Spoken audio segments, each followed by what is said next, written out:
Woo! Let's go. Spicy, dude. Fucking spicy. Queen Elizabeth's complicated legacy in Africa. The fuck do you mean complicated legacy in Africa? I mean, they still got to fucking whitewash it as best as possible. It was just bad. She was bad. She did PR for the murder and state-sanctioned torture of people living in African nations that were still trying to get their independence away, fight for their independence from British colonialism.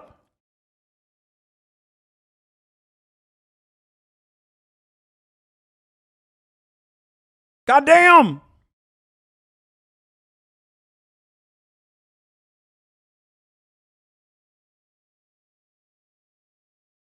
They hid the first two negative replies, then gave up. We take a look back at Queen Elizabeth II's long-standing relationship with Africa. Must be confused. I'm actually confused. The fact that they hid this speaks volumes.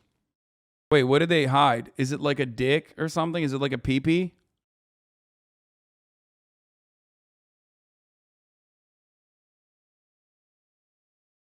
They hid like 4. The Queen is dead.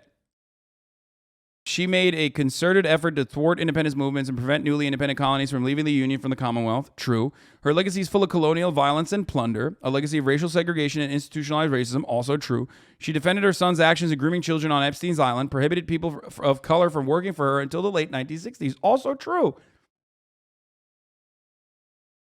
Why do Americans care so much of the British monarchy? Well, for me, this is a great way to talk about how the media whitewashes powerful figures in an effort to basically justify and normalize the horrifying realities of both imperialism and also capitalism. That's the only reason why I talk about it. I talk about it because there is no better way. In my opinion, there is no better way that when so many people are paying attention to this issue and trying to form opinions, and all the coverage that you're getting is just hype. They're like, dude, the Queen was so sick. I fucking love her. I love her so much. And providing a counter narrative to that by showcasing the horrifying realities of British colonial subjugation and the personal role that the Queen played in that as like the number one PR person for it. Like that's huge. That's a great opportunity for me to do some agitated propaganda. There are still bones of murdered Africans on display in the British Museum. Kenya, for example, has been trying to get the bones back. Yeah. So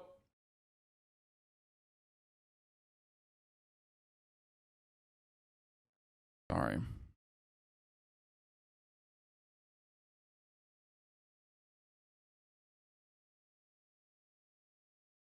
The Victorian era was the beginning that made America sent for the crown, but also without that, we would not have American-style Christmas here.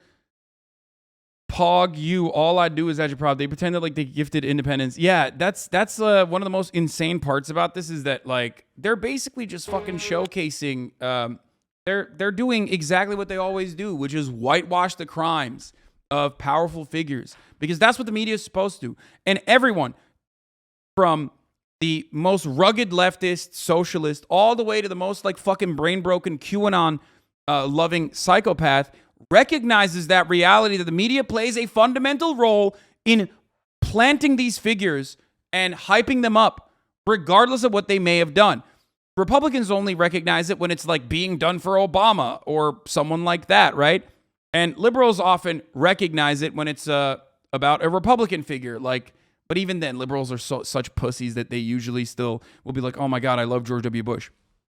And this is an instance, this is an opportunity for everyone to fucking see that this is ridiculous. Like there should not be this kind of insane coverage over the Queen passing. I get why England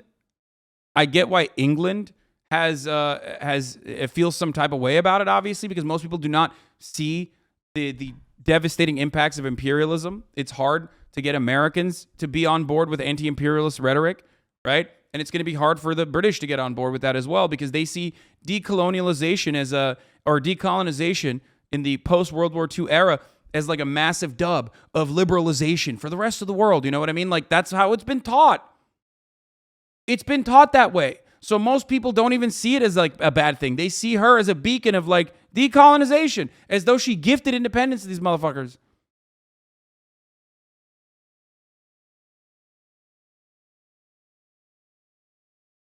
Everybody in my school was pissed at me when I say smoking that Lizzie pack. Well, you know.